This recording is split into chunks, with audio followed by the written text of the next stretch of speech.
Hi అందరికీ నమస్కారం.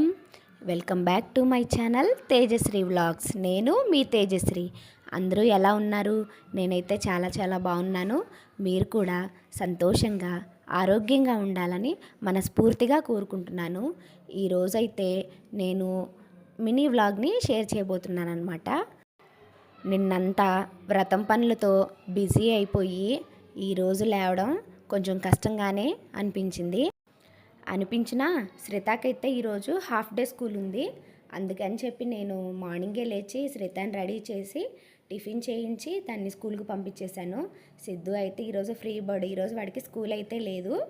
నేను లంచ్లోకి బంగాళదుంపను దొండకాయ పచ్చడి అయితే చేశాను.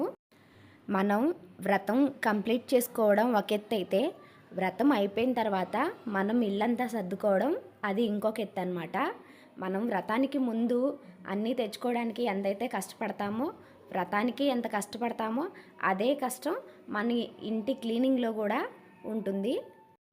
పూజ హడావిడిలో మనం కొన్ని వస్తువుల్ని ఎక్కడంటే అక్కడ పెట్టేస్తాము. పూజ అంతా అయిపోయిన తర్వాత మనకి అప్పుడు గుర్తొస్తాయి అన్నమాట. ఎక్కడ తీసినా మళ్ళీ అక్కడ పెట్టాలి కదా. అవన్నీ క్లీన్ చేసుకునేసరికి నైట్ చాలా టైం అయిపోయింది నాకు.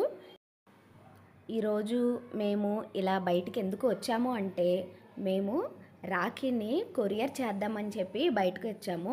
యాక్చువల్గా 2 డేస్ బ్యాకే కొరియర్ చేయాలి, కానీ కొంచెం నాకు ఫీవర్ ఉండింది కదా, కుదరలేదు. ఇదేనమాట ఆ రాఖీ. అది ఎవరికి కొరియర్ చేస్తున్నాము అంటే మా చిన్నోడికి. వాడు మా చెల్లి కొడుకు అనమాట, అవ్యాంష్. వాడి కోసం ఈ రాఖీని శ్రిత కొరియర్ చేద్దామని చెప్పి అనుకుంది. అందుకే వాటి చిట్టి చిట్టి చేతుల కోసం నేను చిన్న రాఖీని అయితే తీసుకున్నాను.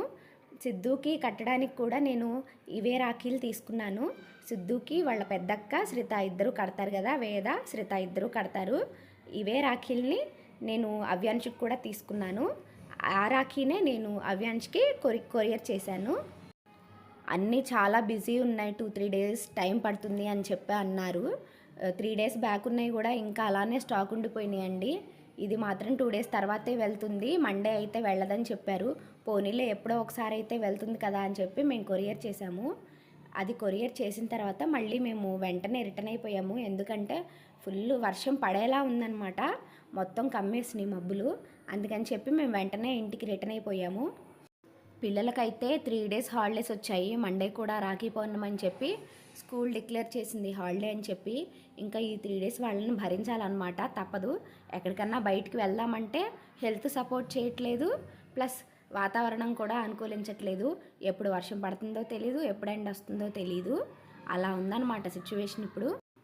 ఇంతేనండి ఈరోజు నా మినీ వ్లాగ్. నా వ్లాగ్ కనుక మీకు నచ్చినట్లయితే లైక్ చేయండి, మా ఛానల్ని సబ్స్క్రైబ్ చేసుకోండి. మరో మంచి వీడియోతో మళ్ళీ కలుద్దాం. బాయ్ బాయ్ అందరికీ.